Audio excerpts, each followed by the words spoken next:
जिंदगी जिस काम को रोकने में लगाई है और जिस काम को आपको दिलाने में लगाई है, हम उससे 100 कोस दूर जाके खड़े हो गए। बाबा साहब के रास्ते में कितनी कठिनाई आई, कितने उन्होंने मुसीबतों का सामना किया और कैसे कैसे कर हाथ हमें इस लायक बनाया कि यदि मैं यहाँ खड़ा होकर भी बात कर रहा हूँ, यदि मेरे तन पर एक भी कपड़ा है तो इसमें मेरे बाप दादा का कोई योगदान है तो बाबा साहब डॉक्टर भीमराव अम्बेडकर जी का योगदान है। ऐसी महान हस्ती जिनका भारत देश में नहीं दुनिया के कोने कोने में बाबा साहब डॉक्टर भीमराव अम्बेडकर का जन्मदिन मनाया जाता है। और इस देश के अंदर जहां बाबा के मानने वाले लोग रहते हैं और जहां बाबा के मानने वाले लोग रहें, बाबा को कहें कि भाई हम बाबा के बेटे हैं, उनकी संतानें हैं, वो ऐसे लोग की सरकार बनाए कि बाबा का अपमान देश के अंदर इतना हुआ है कि जिसकी कोई सीमा नहीं है। तो इसलिए मैं आप लोगों से कहना चाहता हूँ कि यदि बाबा साहब की जयंती मनानी है तो बाबा साहब के इतिहास को समझकर बाबा साहब के सपनों को, अपने महापुरुषों के सपनों को पूरा करने के लिए हमें काम करना चाहिए। मगर हम बाबा की बात करें और बाबा के सपनों को हम लोग किसी दूसरी पार्टी के गिरते रख दें या हम बाबा की विचारधारा के विरोध में हम लोग सरकार बनाए तो फिर बाबा की जयंती मनाने का कोई हमें अधिकार नहीं। तो साथियों, क्योंकि जिंदगी एक ही है, एक ही बार जिंदगी मिली है और हर आदमी को एक ही बार जिंदगी मिली है, जिसको भी मिली है। और यदि कोई खाने के लिए पैदा हुआ है तो भाई खाओ, कोई सोने के लिए पैदा हुआ तो सो जाओ, और यदि खाने के लिए मरना है कि अब ये पता है कि मरना ही है तो फिर आज ही मर जाओगे, फिर क्यों इंतजार करना है किसी का? यदि मरना है तो फिर आज ही मर जाते हैं, क्या रखा कि संघर्ष के अंदर। और यदि अपने महापुरुषों के कदमों पर चलना है, उनकी बात को मानना है, उनके संघर्ष को समझना है, तो साथियों फिर हमें उसके आधार पर अपनी तैयारी भी हमें करनी चाहिए। जब बहुजन समाज पार्टी देश के अंदर बनी तो कोई नहीं जानता था कि कोई MP MLA बन जाएगा। सिर्फ इसलिए हम लोग आए थे, इस देश के अंदर बाबा साहब के बताए हुए मार्ग पर चलेंगे और हमारे बाप दादा का देश के अंदर अपमान हुआ है, हमारी बहन बेटियों की इज्जत इस देश के अंदर लुटती है, जिनकी भी सरकार हमने अब तक बनाई है किसी ने भी उसका कोई समाधान नहीं निकाला, तो फिर हमें अपने पैरों पर इस देश के अंदर खड़ा होना होगा। बाबा साहब डॉक्टर भीमराव अम्बेडकर जब इस संघर्ष को कर रहे थे तो उन्होंने अपनी जिंदगी के तजुर्बे के आधार पर हमारे समाज को चेताने का काम किया कि तेज आते राजा। यहाँ पर उन्होंने ये कहने का काम किया कि अन्य सभी राजनीतिक दलों में मेरे समाज के लोग एक पूछ की तरह जो लंबी दो गत्तेले की ताकत पर नहीं। यानी जितनी भी पार्टी देश के अंदर आज की तारीख में 6 राष्ट्रीय पार्टी है, 6 राष्ट्रीय पार्टी में बहुजन समाज पार्टी, यदि आज केंद्र में यदि बीजेपी की सरकार चलती है, यदि वो 1 नंबर की पार्टी है, कांग्रेस यदि नंबर 2 पर है, तो साथियों बहुजन समाज पार्टी देश के अंदर 30 नंबर की ताकत रखती है, वोट के आधार पर भी और रिजल्ट के आधार पर। बहुजन समाज पार्टी पार्टियों के अंदर एक पार्टी ऐसी जिसकी मुखिया कौन है, जो देश की व्यवस्था के आधार पर यदि हम लोग देखें तो हम चौथे वर्ग के लोग, यानी जिनकी लड़ाई यहाँ पर हम लोग लड़ रहे हैं, यानी उसकी मुखिया वो है, महिला उसकी अध्यक्ष है।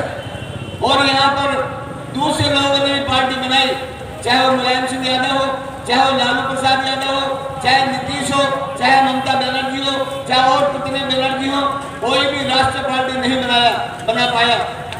गरीबों की यदि देश के अंदर राष्ट्रीय पार्टी बनी है तो ये कोई मजाक काम नहीं हुआ। इस पार्टी को यदि टिकाए रखना है, इस पार्टी को यदि आगे बढ़ाना है, तो साथियों हमें अपने महापुरुषों की बात को समझना होगा। जब बाबा साहब संघर्ष कर रहे थे 1930, 31, 32 के अंदर, तो गांधी को अंग्रेजों से लड़ाई लड़ रहा था। हम किस जल्दी से 7.5 साल तक 7.5 साल 700 साल हम लोगों ने मुगलों का यहाँ पर गुलामी की है। उसके बाद 2,500 साल हमने 250 साल हमने अंग्रेजों की गुलामी की है कि जल्दी से निजात पा जाए और किस तरह ये देश हमारे हाथ में रहे और हम इस देश के अंदर राजा बन जाए।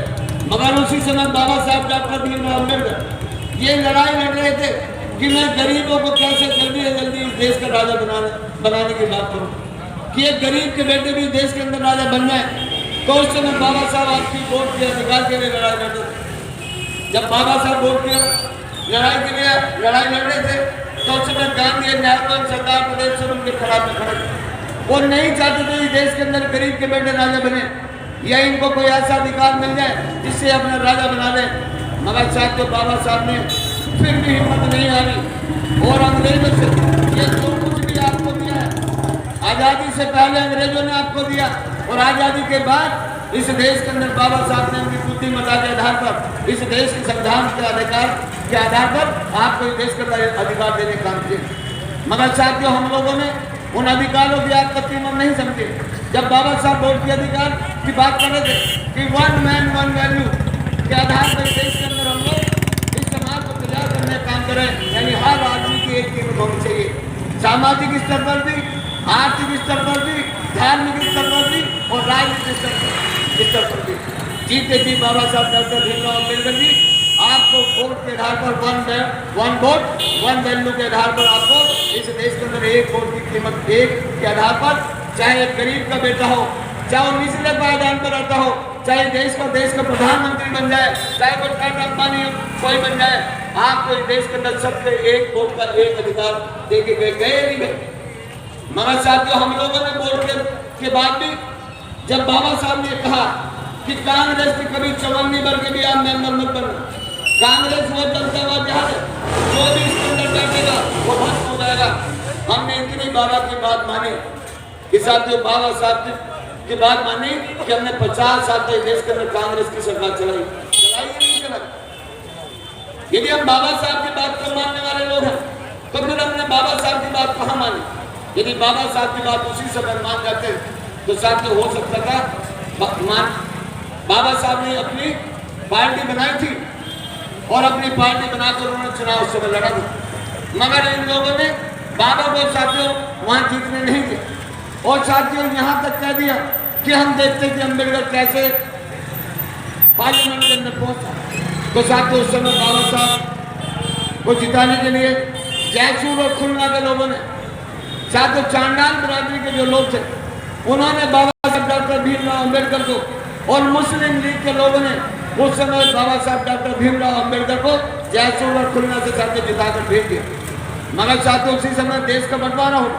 जब देश का बंटवारा हुआ तो साथियों ये क्या हुआ देश के अंदर कि जहां 50% से ज्यादा मुस्लिम क्षेत्र है वो क्षेत्र पाकिस्तान में जाएगा और जहां सो कॉल्ड हिंदू है 50% से ज्यादा जो जहां हिंदू है वो क्षेत्र भारत देश में रहेगा।